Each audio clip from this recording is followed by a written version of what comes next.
말씀에 전지가 와닿아도다. 나의 진정 사모하는 예수님 음성조차도 반갑고 나의 생명과 나의 참 소망은 오직 주 예수 뿐일세. 아멘. 기도하겠습니다.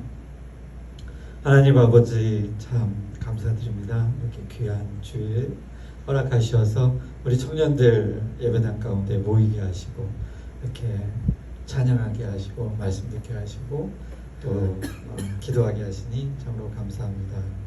하나님, 어느덧 8월의 마지막 주가 되었습니다.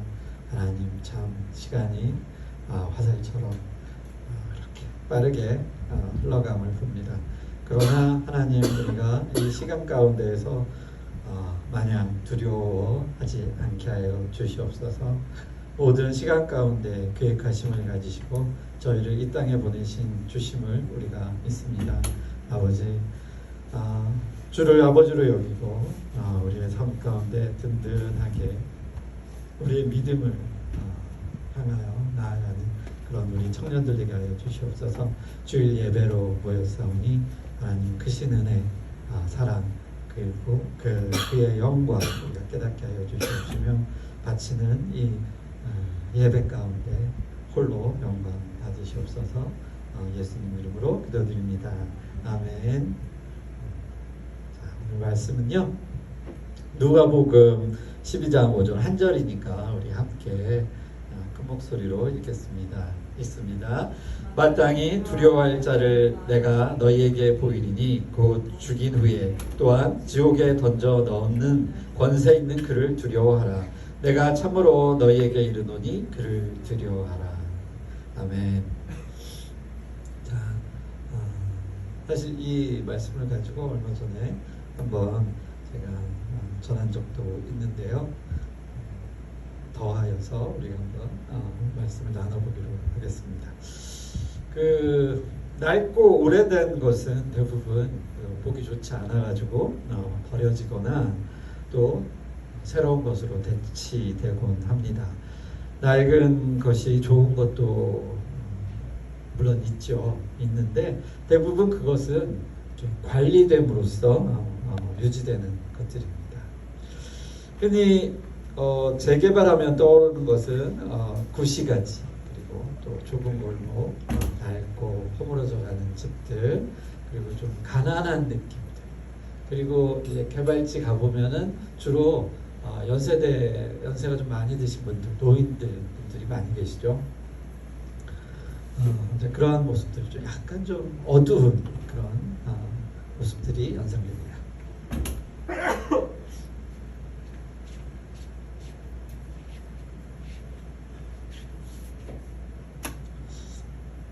반대로 신도시 하면 어떻습니까? 우선 가장 먼저 떠오르는 거는 도로가 좀 크죠. 넓고 쭉쭉 뻗어 있고, 그리고 고층 아파트들이 많죠. 신도시 하면. 그리고 막 상가들 번쩍번쩍하죠. 그리고 좀 더 구시가지보다 신시가지가 젊은이들도 많이 있습니다. 그리고 부부들도, 특히 신혼부부나 이렇게 약간 어린아이들을 구경할 수 있는 것은 구시가지는 정말 어렵습니다. 그러나 신도시 가보면 좀 있죠. 쇼핑도 많이 하러 다니고요.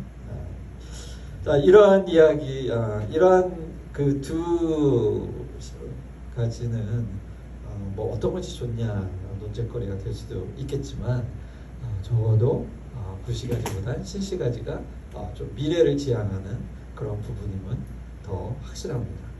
그런데 우리 청년들도 미래를 지향해야 되겠죠. 사실 이런 이야기를 꺼낸 것은 우리 청년들 마음 가운데 혹시 내 마음이 어떤 시대의 흐름을 반영하고 있는지 한번 각자 살펴보시기를 소망하는 마음에서 시작하였는데요. 여전히 혹시 내 마음 가운데 좀 과거에 머물러 있는 것이 있지 않나, 좀 오래되고 낡은 것에 여전히 내가 미련을 두고 있지는 않은가, 또 낡은 습관이나 그런 생각들이 머물러 있지는 않은가, 여러분 좀 자신을 돌아보고 그것들에 대해서 구시가지를 어떻게 합니까? 개혁하죠. 다 때려 부십니다. 다 때려 부시고, 물론 부시는 과정에 여러 가지 일들이 있지만, 자, 그런 건 다 일단 우리 생각하지 않기로 하고, 자, 다 때려 부시고, 불도저로 밀죠. 먼저 밀고 굴곡진 곳은 평평하게 다듬습니다. 그리고 너무 깊은 곳은 메꾸죠, 흙으로. 그래서 최대한 평지를 만들고 탄탄하게 땅을 잘 개간한 다음에, 정비한 다음에 그곳에 건물들을 짓기 시작합니다. 효용성을 높이기 위해서. 아파트가 좋다는 건 아닙니다. 그러나 우리가 토지가 넓지 않기 때문에 최대한 그런 것들을 반영해서 이제 높이 짓기 시작했죠. 예전에는 아파트가 한 24층이면 최고층이라고 했는데, 지금은 39층까지 허가가 된 걸로 알고 있어서, 7층인가요? 37층인가요? 39층, 아무튼 40층은 넘지 않는 걸로 알고 있습니다. 일반 아파트가 그렇게 초고층으로 짓고 있죠. 건축 기술이 엄청나게 발전을 해가지고, 과거에는 아파트들이 그렇게 얇고 길게는 져도 얇고 높이는 못 졌습니다. 근데 지금은 얇기도 하면서 높이도 짓고 또 두껍게 만들어서 짓기도 하고 그렇게 하고 있어요. 그러니까 한참 기술이 번창할 때는 두껍고 높게 지었습니다. 근데 요즘 아파트들은 두껍고 높게 안 져요. 얇으면서도 높게 집니다. 그러면서 도움을 많이 줘요. 더 그 토지를 효율적으로 극대화하려고 하는 것이겠죠. 자, 이런 그 개혁되는 땅들을 보면서 우리가 연상할 수 있는 것은, 개혁하면 정말 인류 역사에 빠질 수 없는 것이 바로 뭐겠습니까? 그 개혁, 종교 개혁이겠죠. 자, 어느 날 마틴 루터는 로마서 1장 17절을 읽다가 문득 깨닫습니다. 우리 다 함께 한번 읽어볼까요? 의인은 오직 믿음으로 말미암아 살리라. 자, 이 문구 정도는 여러분 마음속에 이렇게 묻어두고 외우죠? 그렇죠? 짧은 문장이니까 꼭 외워두시길 바랍니다. 자, 의인은 오직 믿음으로 말미암아 살리라. 자, 마틴 루터는 수도사였어요. 독일의 수도사였는데, 그는 굉장히 믿음이 충실했던 것 같습니다. 왜냐하면 그의 삶에 나타나는 모습들이 막 그 몸을 괴롭게 합니다. 막 예를 들면, 한 가지 예를 들면 계단에서 막 무릎으로 기어 내려와요. 스스로를 고통스럽게 합니다. 그러면서 어떤 그 완전한 변화된 자신의 모습을 찾으려고 평생을 수도사로서 그렇게 고민했어요. 부모는, 마틴 루터는 그 법관이 되기를 바랬다고 합니다. 그러나 그는 그것을 뿌리치고 수도사가 되었죠. 내내 그런 고민 가운데 빠졌습니다. 죄악과 자신, 하나님과 나의 관계, 어떻게 할 것이냐, 그런 고민 중에, 아주 가득한 고민 중에 바로 로마서 오늘 이 본문의 말씀처럼 의인은 오직 믿음으로 말미암아 살리라. 이 말씀의 핵심은 뭐냐면, 아무리 내가 노력하고 막 스스로를 괴롭게 하고 내 몸을 복종시키더라도 믿음이 없으면 절대 구원에 이르지 못한다라는 것을 깨달은 것입니다. 그러면서 마침표는 바로 이 말씀이구나. 내가 아무리 하나님께로 가려고 노력해도 결코 갈 수 없는 것은 믿음 아니면 누구도 하나님께 올 수가 없고, 믿음이 아니면 결코 의인으로서 살 수가 없는 것이다. 의인이 될 수 없는 것이죠.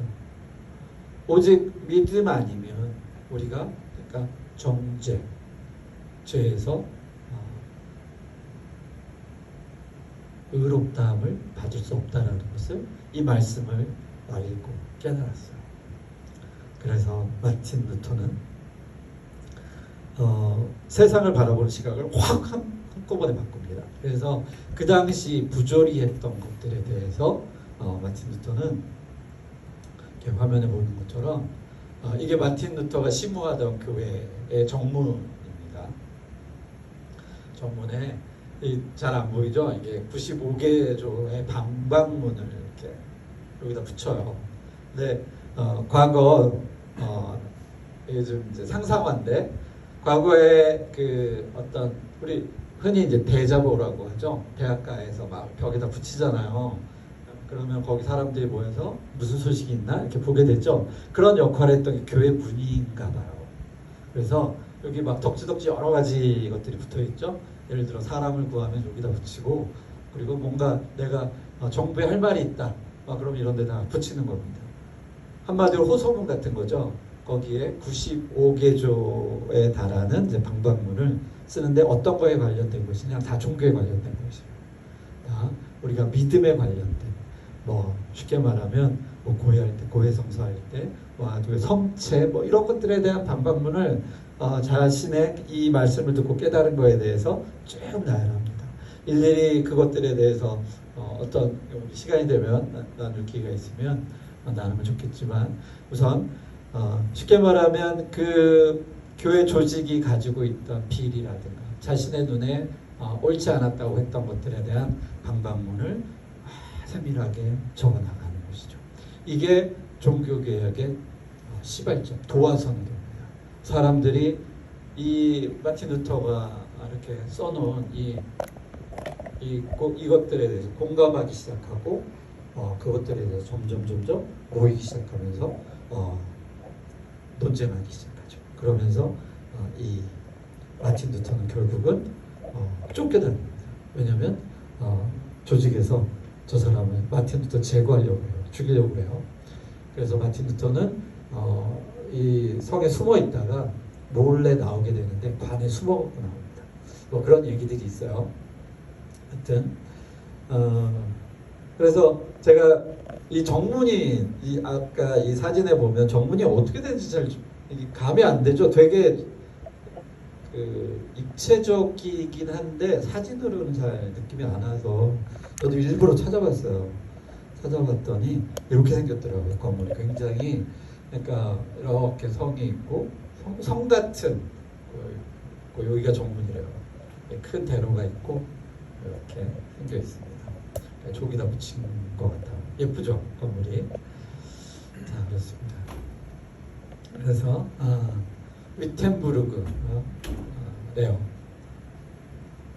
위텐부르그 우리 암계에 이제 우리 청년들이고 우리가 개혁 신앙을 가진 청년들이니까 이 정도는 보고 마틴 루터라는 분이 위텐부르그 성의 그 정문에 95개조에 대한 방문을 붙여서 이 종교개혁이 시작되었다 정도는 우리도 상식적으로 알고 계시기 바랍니다.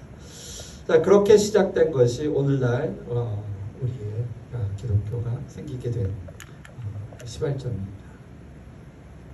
자, 이 이야기를 시작한 것들은 바로 우리도 이처럼 개혁되어야 된다라는 이야기입니다. 그러니까 우리는 개혁 신앙이에요.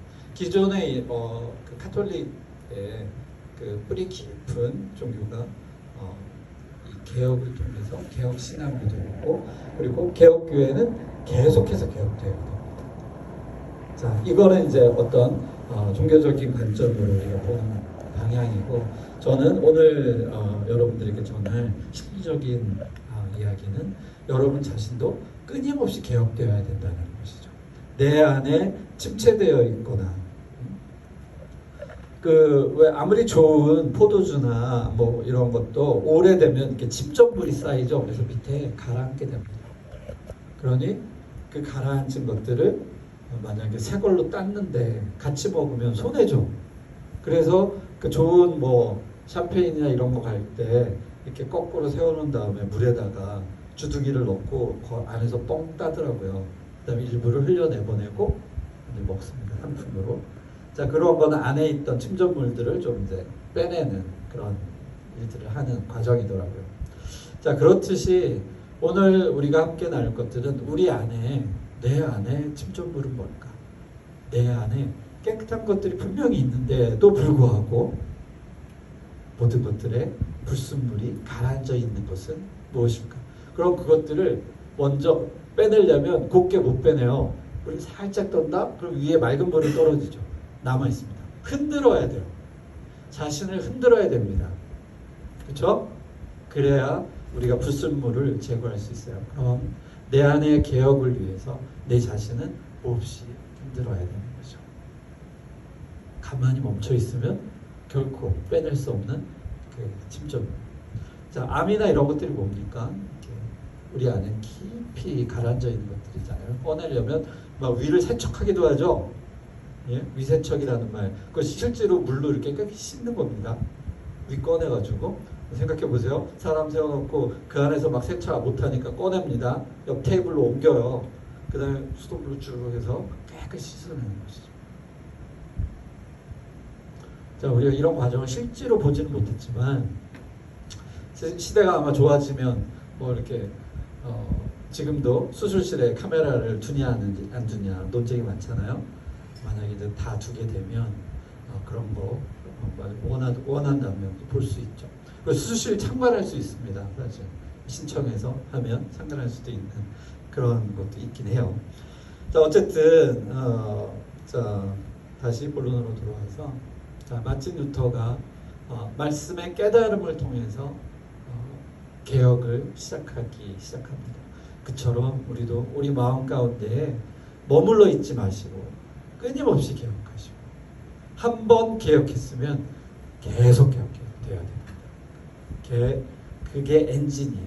우리 기독교, 이 개신교는 개혁이 엔진입니다. 그래서 멈춰 있으면 안 돼요. 끊임없이 계속 개혁돼야 됩니다. 전통 안에서 물론 개혁이 되는 것이죠. 그래서 제가 이제 잔소리만 여러분에게 했는데 내 안에 개혁될 게 뭔가 한번 저는 이제 고민해봤습니다. 그래서 쭉 한번 써봤는데 일단 첫 번째가 유튜브더라고요. 유튜브로 너무 많이 와요. 그리고 두 번째는 영화 보지도 않으면서 저 이렇게 쟁여놓는 거 있어요. 언젠가 볼 거야 하면서 이렇게 쟁여놓아서 다운받아 놓는 것, 그런 취미가 있고, 세 번째는 성경 연구를 좀 더 많이 해야겠다. 그리고 운동해야겠다. 그리고 장문하는 것도 좀 더 열심히 해야겠다. 그리고 여섯 번째가 기도더라고요. 그래서 이걸 이렇게 쭉 적고 나서 깨달았습니다. 아차 싶었습니다. 내가 그 기도와 말씀 보는 것이 첫 번째, 두 번째가 아니구나. 요즘의 삶은 그것과는 좀 멀어져 있었구나라고 깨닫고 좀 다시 생각해보는 시간을 가졌습니다. 자, 다시 개혁으로 한번 돌아와서요. 그러므로 개혁할 것에 대한 두려움을 우리는 가질 필요가 없습니다. 삶을 인도하시는 이에게 모든 것들을 마치고 주어진 삶의 시간을 두려움 없는 도전과 아쉬움 없는 사랑으로 살아가는 우리 청년이 되길 바랍니다. 자, 여기 말씀 보면요. 하나 더 보겠습니다. 우리 에베소서 4장 32절인데 우리 함께 읽겠습니다. 서로 인자하게 하며 불쌍히 여기며 서로 용서하기를 하나님이 그리스도 안에서 너희를 용서하심 같이 하라.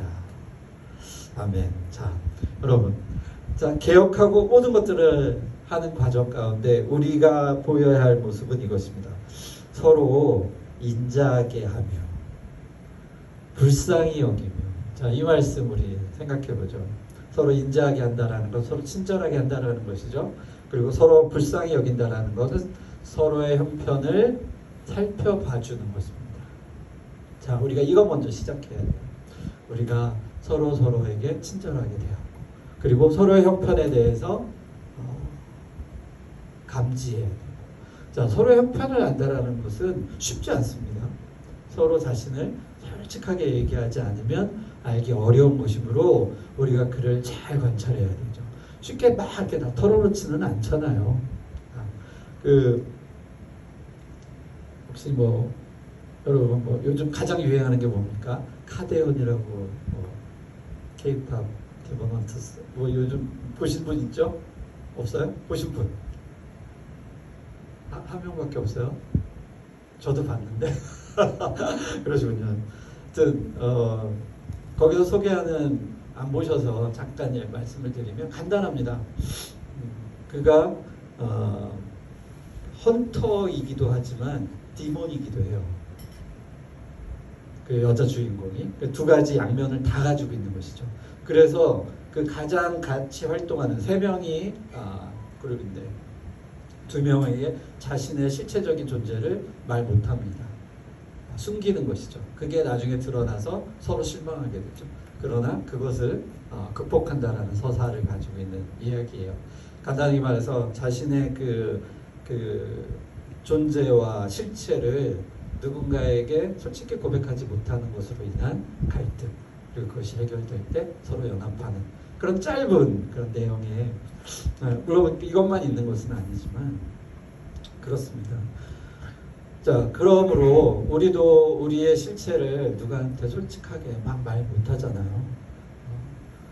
그러나 그것들이 밝혀졌을 때 실망하기도 하고 또 제가 왜 그런 얘기를 진작에 해줬으면 하고 돌이키기도 하죠.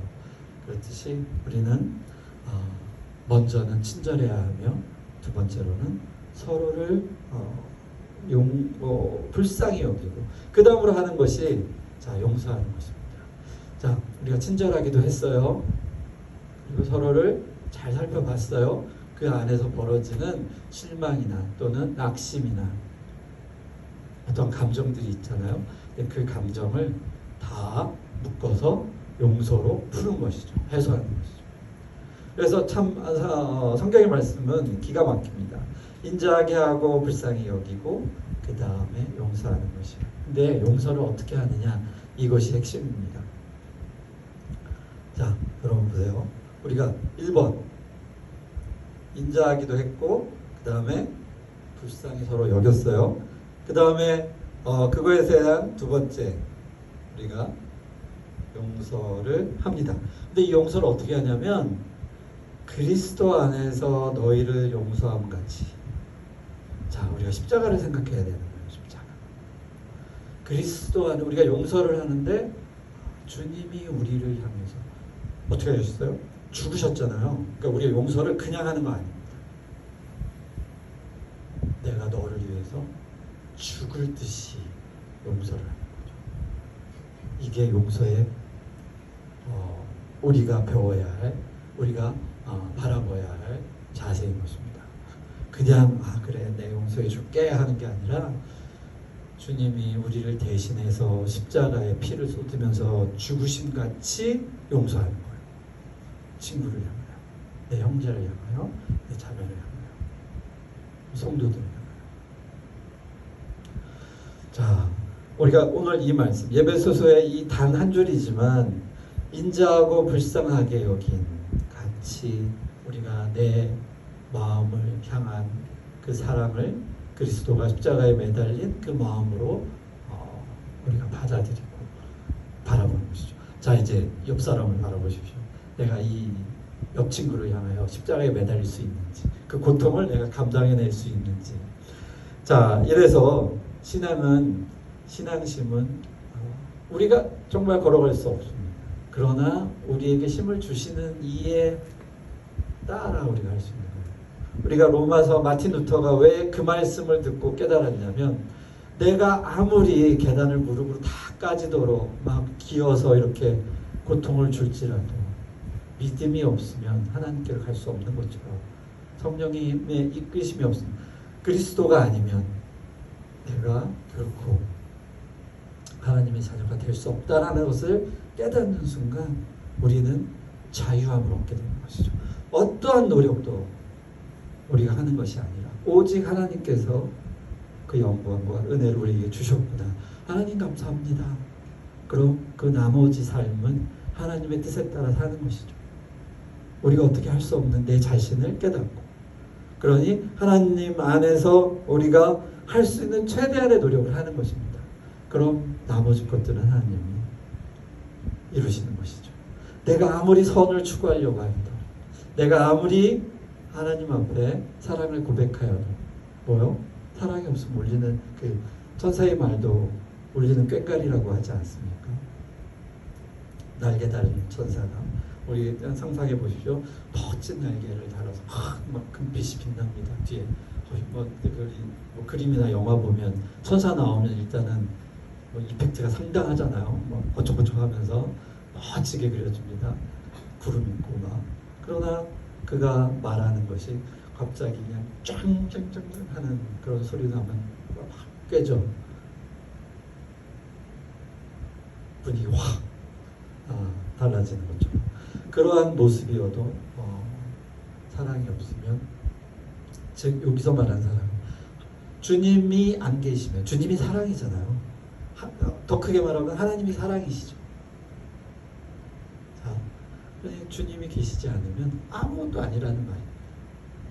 이 땅에 주님이 오시지 않으셨으면 우리 얼마나 버려진 자식들이잖아요. 버려진 자식들이 얼마나 불쌍합니까? 고아들. 오늘 묵상 말씀이 그거더라고요.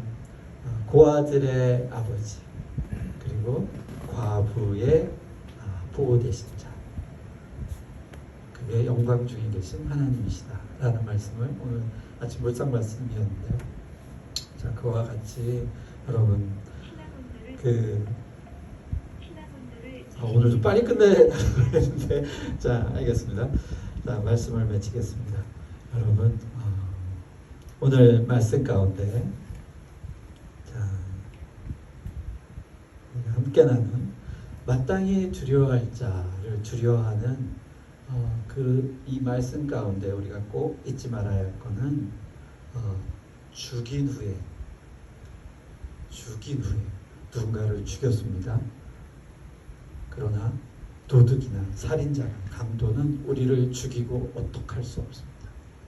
그러나 오늘 말씀처럼 죽인 후에 지옥에 던져 넣을 이 권세 있는 자, 이분을 우리가 아버지로 여기고 있죠. 아멘. 네.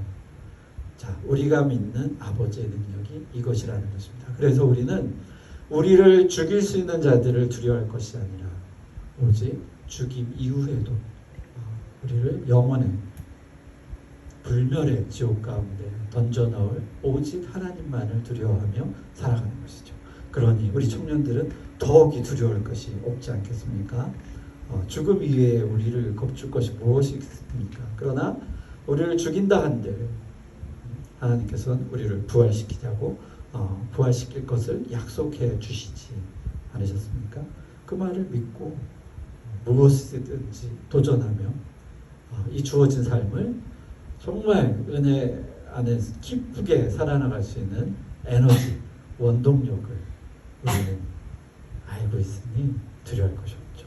그러니 이 청년 시절 무엇보다 힘있고 또 많은 시간을 가지고 내가 뭔가 해볼 수 있는 이 귀한 청년 시절을 맞은 여러분들에게 도전과 힘찬 출발을 언제든지 멈추지 말고 하시기를 소원합니다. 기도 마치겠습니다. 하나님 아버지, 참 감사합니다. 오늘 말씀을 통해 우리가 그 어떤 것도 두려워하지 말고 또한 우리 서로를 용서하며 또한 용서하는 것을 주님의 사랑을 본받아 용서할 수 있는 마음들 주시옵소서.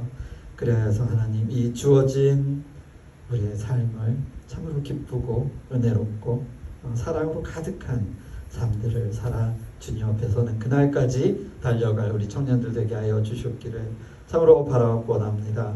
또 하나님, 우리 주 예수 그리스도의 은혜와 하나님을 우리를 향한 크신 사랑과 또 우리 가운데 임하시는 성령의 교통하심이 청년들 가운데 충만히 있을지어다.